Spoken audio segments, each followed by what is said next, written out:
নমস্কার বন্ধুরা, আজকে দুপুরে কি রান্না করলাম সেটাই আপনাদের সঙ্গে শেয়ার করছি।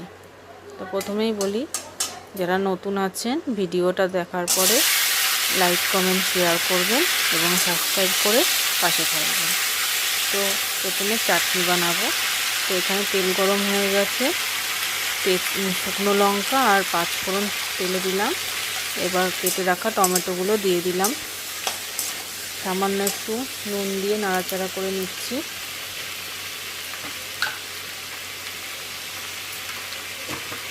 একটু নুন দিলাম, দিয়ে নাড়াচাড়া করে একটু ঢেকে দেব।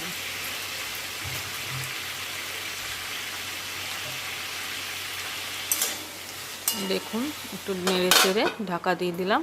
এবার ঢাকাটা তুলে দেখে নেব কিছুক্ষণ হয়ে গেছে। দেখুন সেদ্ধ ভাব হয়ে এসছে। এবার ভালো করে খুন্তি দিয়ে ঘেঁটে দেব যাতে শক্ত শক্ত না থাকে। ভালো করে ঘেঁটে দিচ্ছি। এবার এর মধ্যে দিয়ে দেব কেটে রাখা পিস পিস করে কেটে রাখা আমসত্ত্ব, একটু জলে ভিজিয়ে রেখেছিলাম, সেটা দিয়ে দিলাম। তো একটু নেড়ে চেড়ে নিচ্ছি, আঁচটা একটু কমিয়ে নিলাম। তো এবার দিয়ে দেবো চিনি দেব। তো আপনারা যেরকম মিষ্টি খাবেন সেই আন্দাজে চিনি দেবেন। চিনিটা দিয়ে এবার একটু নাড়াচাড়া করে দেবো।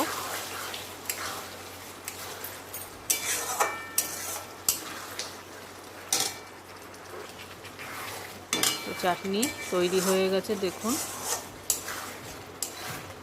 এরকম পাতলাও নামাতে পারেন, আবার যদি একটু ঘন খাবেন মনে করেন তাহলে একটু ঘনও নামাতে পারেন। দেখুন চাটনি তৈরি হয়ে গেছে। এবার বানাবো মাংস। তো প্রথমে তেলটা গরম হয়ে গেছে, আলুগুলো দিয়ে দিচ্ছি। আলুগুলো ভালো করে ভেজে নেবো একটু।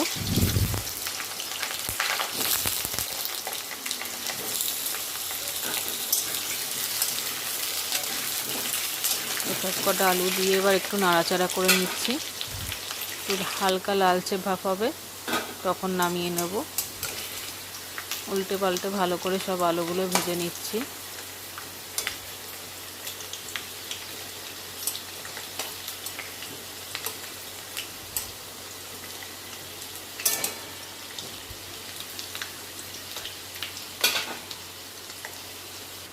তো এইভাবে সব কটা আলু ভেজে নিয়েছি, এবার তুলে নেব।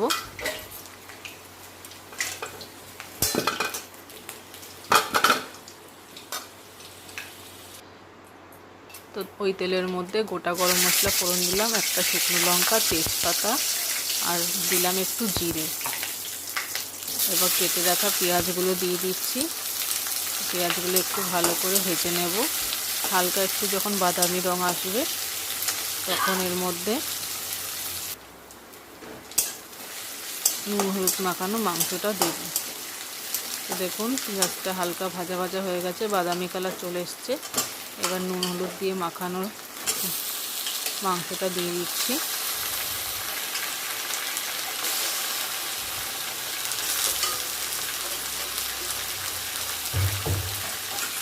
তো এবার একটু নাড়াচাড়া করে নেব। পেঁয়াজের সঙ্গেই মাংসটা একটু ভাজবো।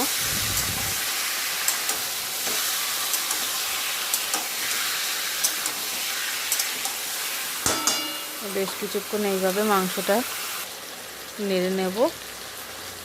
তো এইবার অনেকটাই দেখুন ভাজা ভাজা ভাব হয়ে এসছে মাংসটা। এবার মশলা করে রেখেছি আদা, কাঁচা লঙ্কা, রসুন, টমেটো আর জিরে। দেখুন এই যে পেস্টটা করে রেখেছি, তো এটা দিয়ে দিচ্ছি। এবার ভালো করে আবার কষিয়ে নেব যাতে মশলার কাঁচা গন্ধটা যাতে চলে যায়।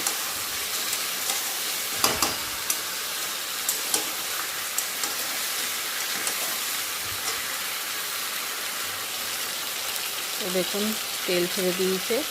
এই সময় একটু ধনে গুঁড়ো দেবো,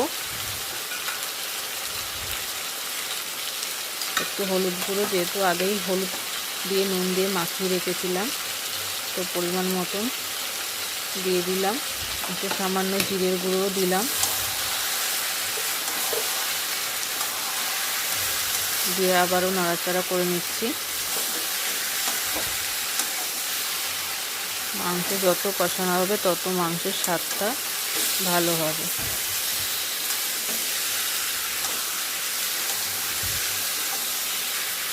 এইভাবে বেশ কিছুক্ষণ একটু কষিয়ে নেব।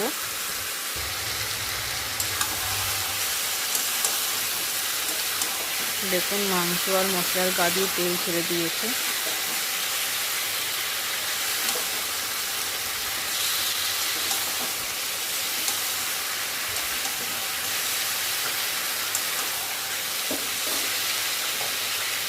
তো এবার ভেজে রাখা আলুগুলো এর মধ্যে দিয়ে দিচ্ছি, দিয়ে আবারও কষিয়ে নেব বেশ কিছুক্ষণ।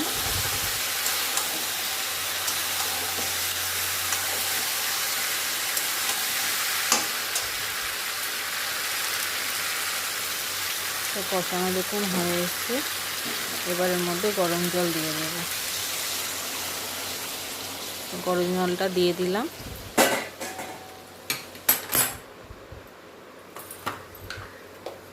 এবার একটু নাড়াচাড়া করে নেব। একটু স্বাদ অনুযায়ী নুনটা দিয়ে দিলাম, সামান্য একটু চিনি দিলাম। এবার নাড়াচাড়া করে ঢাকা দিয়ে দেব।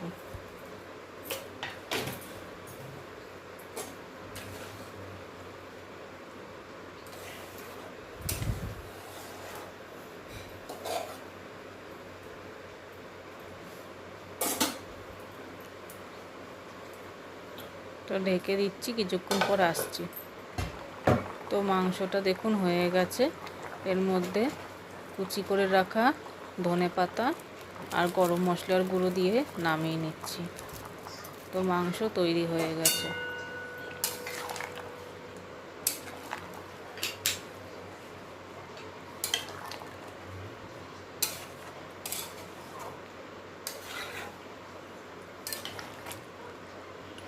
দেখুন হয়ে গেছে। এবারে ফ্রাইড রাইস করব। তো তার জন্য গোটা গরম মশলা সাদা তেলের মধ্যে ফোড়ন দিলাম।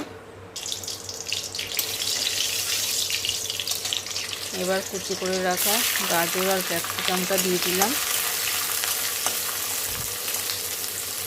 ঘরে বিনস ছিল না, ফুলকপি ছিল না, তাই যা ছিল তাই দিয়েই করছি। দেখুন ভাজা ভাজা হয়ে গেছে। এবার একটু গোলমরিচ দিলাম।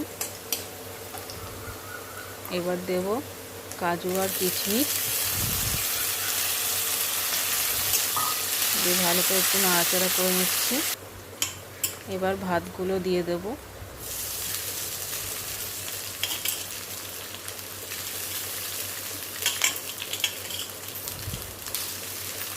ভাতগুলো দিয়ে দিচ্ছি।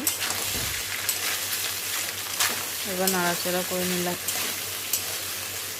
এইভাবে ভালো করে একটু নাড়াচাড়া করে নেওয়ার পরে একটু পরিমাণ মতন নুন দিলাম আর একটু দেব চিনি। এবার সামান্য একটু ঘি দেব।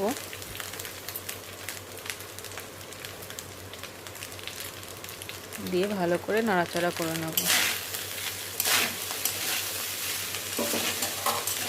বাড়িতে যদি তেমন কিছু সবজি না থাকে, এই অল্প সবজিতে এইভাবে আপনারা ফ্রাইড রাইস করতে পারেন। তো আমার ভিডিও যদি ভালো লাগে সাবস্ক্রাইব করে আমার পাশে থাকবেন আর লাইক কমেন্ট শেয়ার করতে ভুলবেন না। ধন্যবাদ।